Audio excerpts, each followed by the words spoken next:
ಜಿಯವರು ರಾಷ್ಟ್ರೀಯ ಸಂಯೋಜಕರಾಗಿರ್ತಕ್ಕಂತಹ ಕೃಷ್ಣರಾಜುಯವರಿಗೆ ಬುದ್ಧನ ಪ್ರತಿಮೆಯನ್ನ ನೀಡುವುದರ ಮುಖಾಂತರ ಗೌರವ ಸಮರ್ಪಣೆಯನ್ನು ಮಾಡ್ತಿದ್ದಾರೆ.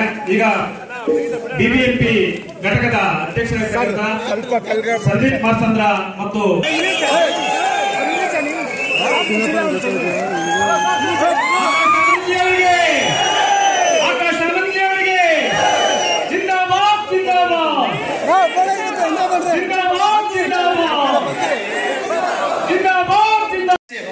बहुजन समाज से कभी ना झुकना, कभी ना रुकना, अपनी जिंदगी को अपनी शर्तों पे जीने वाले हो तुम।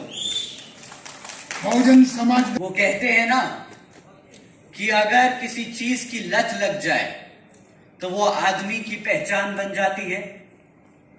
तो आज मैं कहता हूं कि बना लो ये पहचान, एक निडर समाज की, एक ताकतवर समाज की, एक मजबूत बहुजन समाज की।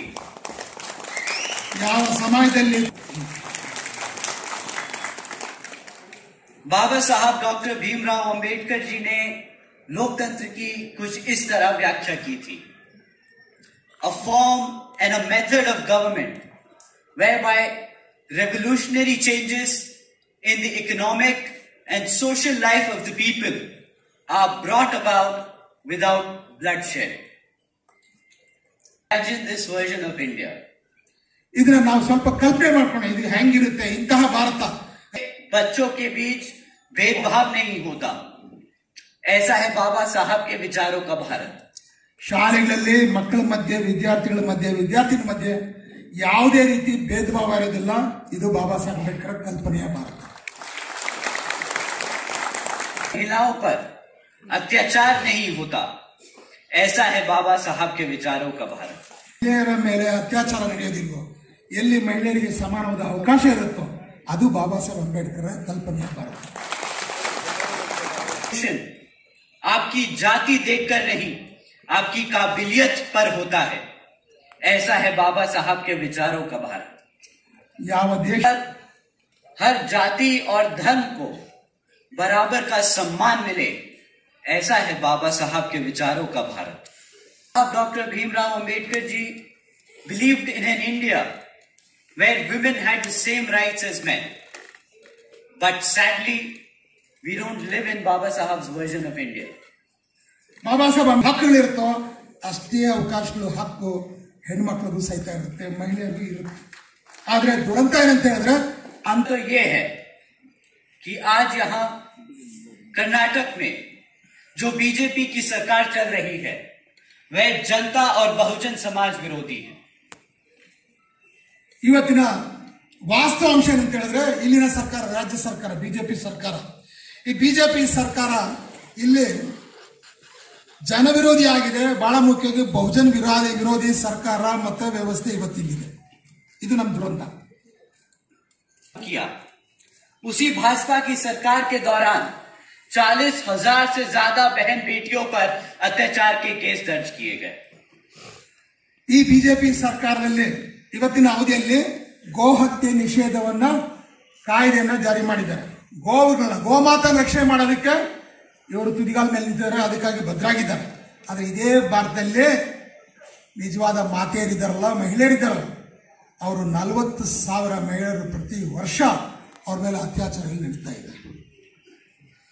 शायद भाजपा के लिए हमारी बहन बेटियों की जान की कीमत जानवरों से भी कम है.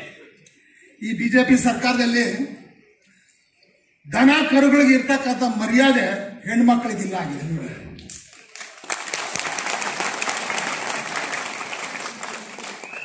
जहां पर भाजपा की सरकार ने चुनाव से पहले 25,000 की धनराशि सभी समाज की गरीब बहनों की शादी के लिए देने का वादा किया था, यही वादा चुनाव के बाद सभी समाज की गरीब बहनों से बदलकर सिर्फ हमारे ब्राह्मण समाज की बहनों के लिए कर दिया गया.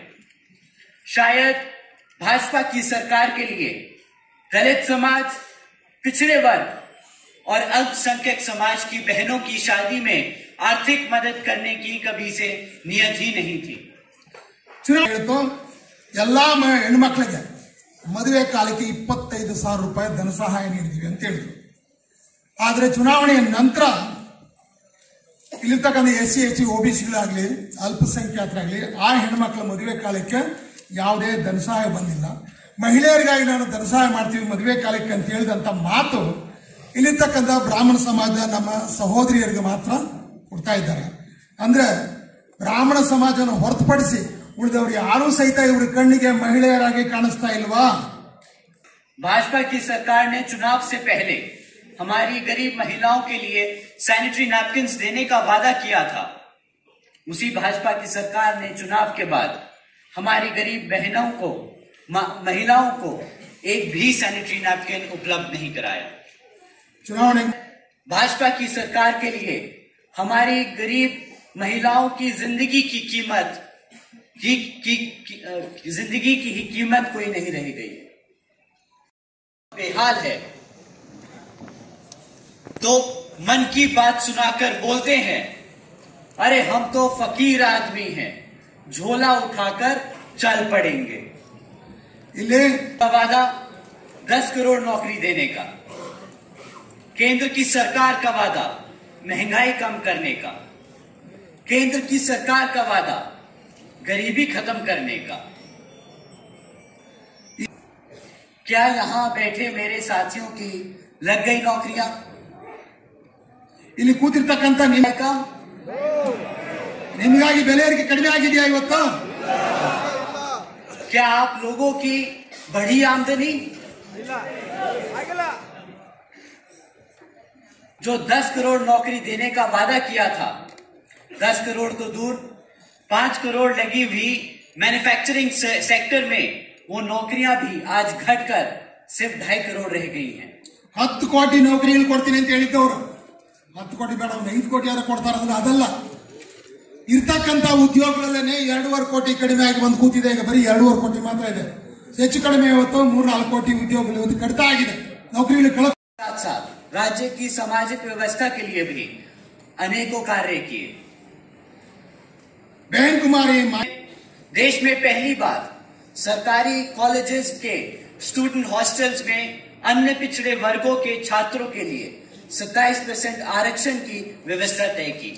बहन जी अधिकार और महापुरुषों के सम्मान के लिए जिले और यूनिवर्सिटीज के नाम रखे, जैसे गौतम बुद्ध यूनिवर्सिटी, अंबेडकर यूनिवर्सिटी, छत्रपति शाहू जी महाराज यूनिवर्सिटी, महात्मा ज्योतिबा फूले नगर, महामाया नगर, संत कवि नगर एवं गौतम बुद्ध नगर. बहन जरूरत बालिका शिक्षा योजना के तहत 7 लाख से ज्यादा बच्चियों को 12वीं तक की शिक्षा प्राप्त करने हेतु 600 करोड़ से ज्यादा की लागत इन बच्चियों को अपने पैरों पर खड़ा कर एक उज्जवल भविष्य देने के लिए खर्ची.